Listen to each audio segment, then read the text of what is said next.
Concetto alla dottoressa Brattina, che dovrebbe illustrarci un momentino quello che è il profilo e le caratteristiche dell'anagrafe unica regionale, se non sbaglio. Buongiorno a tutti, io proseguo quindi con il discorso sull'anagrafe. Già qualcosa è stato detto oggi di questo argomento. Io vi inquadro il raggiungimento dell'obiettivo attraverso 3 fasi specifiche: l'ambito, l'attività che è stata fatta per mettere in piedi il progetto e i risultati che abbiamo finora ottenuto, che non sono tutto quello che vogliamo, ma comunque sono già dei risultati soddisfacenti. Intanto l'ambito, come abbiamo già detto, una delle cose fondamentali per poter poi sviluppare un sistema informativo che abbia delle informazioni coerenti è l'identificazione certa del cittadino. L'identificazione certa del cittadino ha presupposto per la Regione come intenzione quella di avere un'anagrafe unica. L'incipit di questa attività, di questa idea dell'anagrafe unica non è nata in tempi recentissimi. Già qualche anno fa il dottor Perina, con la collaborazione stretta del dottor Gridelli, avevano già individuato questo obiettivo, ma chiaramente questo obiettivo è stato particolarmente spinto, ha ricevuto una bella spinta in avanti dalla definizione degli obiettivi dei direttori, fatti per i direttori generali, in particolare quindi per l'obiettivo B6. Cosa c'era prima dell'anagrafe unica in regione? Già esisteva un'anagrafe regionale che era un consolidato delle anagrafi locali e delle aziende. Questo consolidato però si portava appresso una serie di problemi che noi abbiamo voluto risolvere, vediamo quali. Era un'anagrafe sanitaria regionale statica, in particolare delle posizioni attive degli assistiti, e aggiornata con flussi mensili, quindi priva di una profondità storica. Era un'anagrafe qualitativamente abbastanza buona, ma ancora aveva necessità di pulizie sui dati, era necessario ancora l'intervento delle aziende per arrivare ad una pulizia migliore, un miglioramento della qualità. La gestione locale dell'anagrafe delle aziende era assolutamente disomogenea, sia dal punto di vista applicativo che dal punto di vista anche di operatività gestionale. Questo un po' perché ovviamente c'è l'autonomia delle aziende di lavorare come vogliono, in secondo luogo perché forse in alcuni casi in particolare i loro applicativi permettevano anche una gestione abbastanza libera e quindi c'erano differenze anche all'interno della stessa azienda. L'adempimento informativo verso il MEF era attuato in modalità completamente batch, un gruppo di lavoro abbastanza sostanzioso per poter andare avanti a risolvere questi problemi. Attualmente quindi l'anagrafe unica regionale ha risolto le problematiche che abbiamo individuato prima, creando un'identificazione univoca e certificata degli assistiti, dove la certificazione è di vari ordini. La certificazione perché c'è una validazione MEF, perché facciamo delle verifiche di correttezza del codice fiscale sul MEF. Una certificazione aziendale, perché l'operatore dell'azienda è comunque un certificatore dei dati che inserisce, e una certificazione se i dati e gli aggiornamenti provengono da delle anagrafi comunali che possono essere integrate con le anagrafi locali. Si è creata una base dati comune che deve essere di supporto poi a tutti gli altri applicativi sia regionali che locali.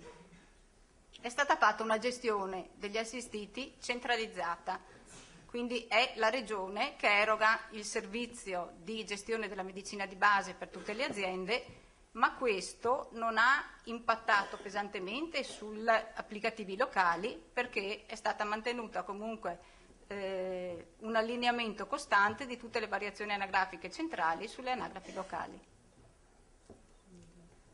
L'applicativo è uno unico per la gestione dell'assistito, quindi c'è una totale uniformità nella gestione. Gli adempimenti verso il MEF è previsto siano fatti tutti in modalità di cooperazione applicativa. Naturalmente un'attività, uno sviluppo, un progetto di questa entità non poteva non portarsi appresso una serie di criticità, una serie di problemi. Chiaramente molti di questi erano prevedibili e visto che erano prevedibili abbiamo già preparato delle soluzioni e le abbiamo ovviamente anche attuate per gestirli.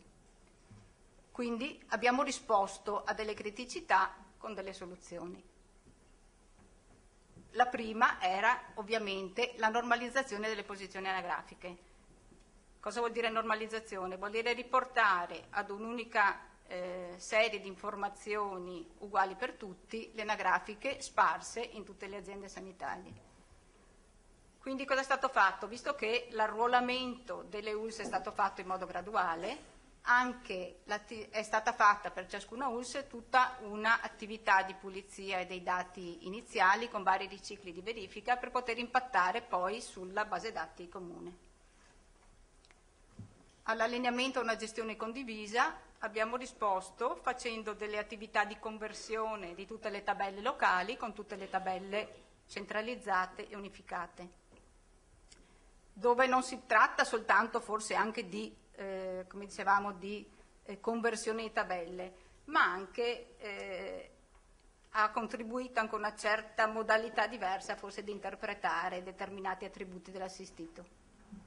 Alla predisposizione, alla necessità di predisporre un ambiente con caratteristiche molto sicure ed un ambiente forte che dovesse rispondere a performance molto alte, abbiamo risposto con una soluzione tecnologica adeguata, poi vedremo di che tipo. Una delle criticità maggiori era anche l'alimentazione e la sincronizzazione delle anagrafi aziendali dei contatti. Le chiamo qui dei contatti intendendo comunque delle anagrafi dipartimentali. A questa abbiamo risposto appunto con un aggiornamento puntuale fatto con messaggistica HL7 tramite le porte di dominio e anche supportando le aziende nella predisposizione di interfacce ad acquisizione dei dati. Naturalmente qua è stata più che importante, come ha già sottolineato l'ingegner Gubian, la collaborazione con il circuito regionale Cresci. Abbiamo predisposto le integrazioni con altre anagrafi, in primis, come abbiamo detto già prima, la certificazione dei dati anagrafici con la validazione sul MEF, abbiamo predisposto dei flussi, in questo caso di integrazione con le anagrafi comunali, dove i comuni erano già integrati precedentemente con le aziende, e ci stiamo avviando, visto che c'è già un accordo con Inasaia, ad avere un'integrazione con Inasaia per tutti i comuni del Veneto, quindi la realtà anche in termini di qualità del dato dovrebbe cambiare sostanzialmente. Un'altra criticità, l'ultima che abbiamo individuato a priori, era il fatto che ci fossero coinvolti in questo progetto un numero elevato di persone, dove per numero elevato si intende non soltanto in termini di numerosità, ma anche in termini di ruolo, perché c'erano gli operatori di sportello, il personale dei servizi convenzioni e non ultimi anche i fornitori delle aziende, che dovevano quindi collaborare fattivamente alla realizzazione del progetto. In questo caso sono stati creati all'interno di ogni ULSS dei gruppi di lavoro che hanno lavorato sicuramente molto bene, in modo molto sinergico con tutti i responsabili regionali. Vi dicevo prima una cosa molto veloce sulla soluzione tecnologica. La soluzione tecnologica deve essere ovviamente una soluzione molto affidabile, quindi è un applicativo web con architettura a 3 livelli, il database relazionale Oracle, è un'infrastruttura, l'infrastruttura di erogazione è ridondata e scalabile, quindi questo anche per supportare e per dare continuità di servizio anche in casi di problemi hardware. L'erogazione è fatta tramite l'intranet regionale, quindi canale sicuro. La propagazione degli eventi verso le aziende, e qua ci ripetiamo, è tramite l'infrastruttura delle porte di dominio regionale, dove l'infrastruttura è gestita e monitorata appunto dal circuito regionale, Cresci, e le porte di dominio sono certificate. Facciamo il focus su alcune specificità dell'applicativo. Abbiamo detto che c'è questo allineamento costante con le aziende. L'applicativo prevede la possibilità di mantenere allineate le aziende con più di una metodologia, quindi continuiamo a dire sempre il discorso, quella base diciamo su cui fondiamo soprattutto l'attività di allineamento è quella basata sulla messaggistica HL7 ed è quella che effettivamente maggiormente, soprattutto oggi, dopo tutte le fasi di acquisizione iniziali, ci garantisce la correttezza degli allineamenti. Possiamo anche, su richiesta delle aziende, fornire una fetta diciamo, dell'anagrafe, una fetta degli assistiti a cui l'azienda è interessata su un tracciato record standardizzato. Questo permette, nel caso ci fossero necessità, di fare un allineamento massivo di posizioni anagrafiche che non si ritiene di aver magari allineato correttamente con l'infrastruttura precedente. Sono disponibili anche dei web services per ulteriori esigenze, in particolare per interrogazioni puntuali, e questa può essere la soluzione a integrazioni con applicativi locali. Un altro focus particolare, come la propagazione delle informazioni, è in area regionale. Sappiamo che all'interno della regione ovviamente è evidente la necessità di integrare applicativi comunque come l'anagrafe erogati centralmente alla regione con l'anagrafe unica. In particolare abbiamo già previsto delle integrazioni in modalità diverse con lo screening, con la gestione dei vaccini, con le schede di morte, con gli eventi sentinella, con i sinistri. Come dicevo, in particolare per lo screening e per i vaccini si utilizza comunque lo standard delle porte di dominio. Quindi c'è una gestione di allineamento puntuale delle posizioni anagrafiche. L'anagrafe unica, come già evidenziato anche prima dall'ingegnere Bortolan, deve diventare la base dati di riferimento anche per la correlazione anagrafica di tutti i flussi. Vediamo come anche la soluzione ha un impatto positivo verso l'esterno, proprio al di fuori delle ULSI, ancora al di là, l'esterno-esterno lo chiamiamo. Vediamo come il paziente, più che il paziente, diciamo che è tutta la struttura di gestione del paziente, può avere dei vantaggi da questo applicativo. Perché? Perché quando il paziente fa una nuova scelta del medico, comunque si muova sul territorio nazionale, quindi anche se cambia di residenza, questa sua nuova scelta comporta la chiusura automatica di quella precedente. Questo cosa porta? Porta ad un risparmio di comunicazione, quindi un risparmio cartaceo, penso che sia quasi irrilevante, ma è un risparmio proprio in termini di tempi e di qualità della comunicazione, e non viene mai perso la notizia che un medico è stato revocato.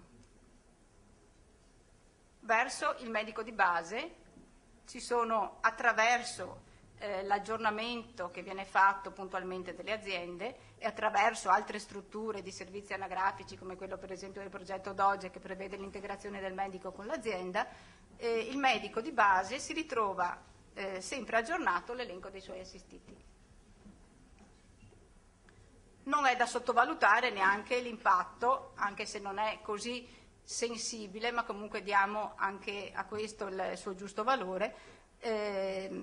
Viene eliminata la possibilità di avere 2 medici contemporaneamente sullo stesso assistito, proprio perché, come dicevamo prima, la gestione è del tutto automatica, almeno all'interno del territorio del Veneto, e quindi viene ridimensionata tutta la fase anche di recupero di quote arretrate. Cosa che non guasta anche l'immagine che si ha verso i medici di non dover dare delle quote per poi recuperarle, che è una cosa sempre poco simpatica.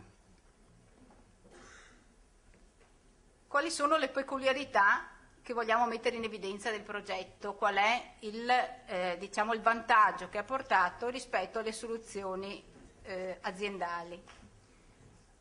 Sicuramente noi abbiamo puntato molto sul fatto che l'attività dell'operatore di sportello viene incanalata in una serie di operazioni che sono controllate in numero relativamente limitato. Questa operazione, quindi questa attività, questo applicativo, si comporta quindi più o meno come un automa stati finiti.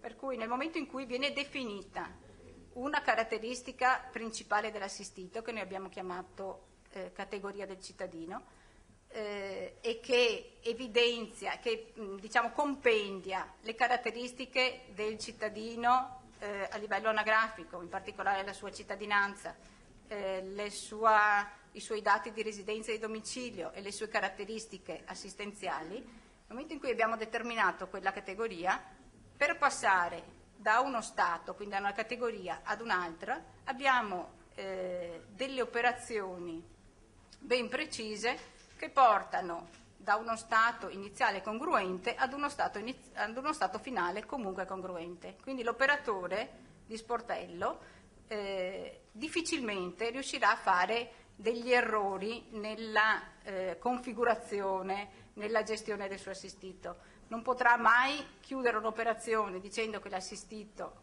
è residente e assistito se non gli ha messo come comune residenza uno interno alla sua azienda e se non ha detto che ha il medico in carico. Questi eventi sono ovviamente parametrizzabili e sono abilitati in base alla situazione del cittadino piuttosto che al ruolo dell'operatore. Un'altra cosa molto importante, su cui forse non è stato fatto abbastanza focus all'interno della gestione della medicina di base, perché parliamo soprattutto di anagrafi assistiti, ma dovremmo parlare anche di gestione dei medici. In particolare l'adozione di un regolamento, di una regola regionale che definisce come vanno gestiti i massimali dei medici e come vengono quindi determinate le disponibilità ad acquisire nuovi assistiti. In dettaglio, qui parla facciamo focus su due argomenti che sono quasi scontati. Uno, che è l'impossibilità di creazione di duplicati anagrafici, è ovvio, c'è un controllo di aliasing, quello fa parte di qualsiasi applicativo di gestione anagrafica. Un'altra cosa, facciamo un'altra peculiarità, un altro punto di forza è stata quella della possibilità di essere abbastanza elastici nella gestione di documentazione e di stampe, per cui stiamo accompagnando le varie ULS a abbandonare le abitudini precedenti, le stampe precedenti, le tesserine come erano stampate una volta, per avviarsi verso un'unificazione regionale. Qualche numero, tanto per farvi vedere di che cosa stiamo parlando. Gli ultimi numeri. Gli ultimi sono proprio ultimi. Trattiamo una cosa come 6 milioni e 700 mila teste, così più o meno suddivise, quindi anche l'entità, le dimensioni del problema le vedete. Il circuito Cresci ci dà una mano a gestire tutta appunto l'infrastruttura di integrazione, prima installando e adesso monitorando costantemente l'integrazione. Questa è un'altra cosa, un flash interessante sulla situazione che c'era al 31/12, quando avevamo quasi completato l'acquisizione delle aziende, e avevamo al 31/12, quindi già sanate in parte, ma comunque al 31/12 era quella la situazione, 2780 doppie scelte. Questo vuol dire che c'erano 2780 assistiti che avevano 2 medici, uno in un'azienda e uno nell'altra. Il risultato che abbiamo ottenuto alla fine adesso, insomma, qualche giorno fa, relazionandoci sempre alle stesse aziende, abbiamo ottenuto quel risultato. Quindi in questo momento abbiamo 878 posizioni ancora da sanare. Diciamo che abbiamo fatto anche un bel lavoro e le aziende soprattutto hanno fatto un bel lavoro, perché sono loro che lo devono fare effettivamente. Noi possiamo soltanto evidenziargli la difficoltà. Cosa ci proponiamo di fare? Ovviamente siamo arrivati ad un ottimo risultato, abbiamo arruolato tutte le aziende, ci abbiamo messo, come diceva prima l'ingegner Gubbia, 1 anno e poco più a parte la prima fase di sperimentazione che è stata fatta, che è stata utilissima col dottor Perina. Adesso naturalmente non ci vogliamo fermare a questo punto, a parte le qualità del dato che dobbiamo sicuramente migliorare, ci proponiamo anche di aggiungere alcuni risultati. In particolare miglioreremo la cooperazione applicativa con SOGEI, con nuovi servizi che SOGEI ci offre. Abbiamo l'intenzione, come dicevamo prima, di integrarci con il circuito in Assaia. Abbiamo già avuto qualche contatto con la dottoressa Fachin perché l'integrazione col registro regionale delle nascite, e in particolare abbiamo già messo in piedi, in fase di test, un servizio per la sottoscrizione di notifiche puntuali. Il servizio di telemonitoraggio e teleassistenza della Regione del Veneto utilizzerà questo servizio per arruolare gli assistiti che gestisce, e quindi avrà sempre la notifica puntuale di tutte le variazioni di indirizzo, di residenza, di situazione. In particolare poi vorremmo mettere a disposizione anche noi altri servizi. Abbiamo già fatto vedere a qualche uso le funzionalità per la gestione di PIP, ADP e bilanci di salute, e vedremo se sono funzionalità gradite, le metteremo a disposizione di tutti. Vogliamo mettere a disposizione dei servizi per la verifica massiva di posizioni grafiche, quindi per esempio nel caso di, ho visto che le ULSE molto spesso hanno la necessità di fare delle verifiche massive sui dati che poi mandano in mobilità.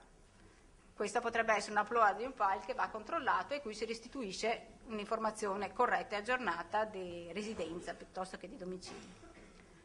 Vorremmo mettere, vista che i nostri utenti nelle ULSE sono bravi e sono evoluti, vorremmo mettere a disposizione delle funzionalità di riportistica e di query che li rendano autonomi e sganciati anche dalla gestione centralizzata. Grazie. Grazie dottoressa.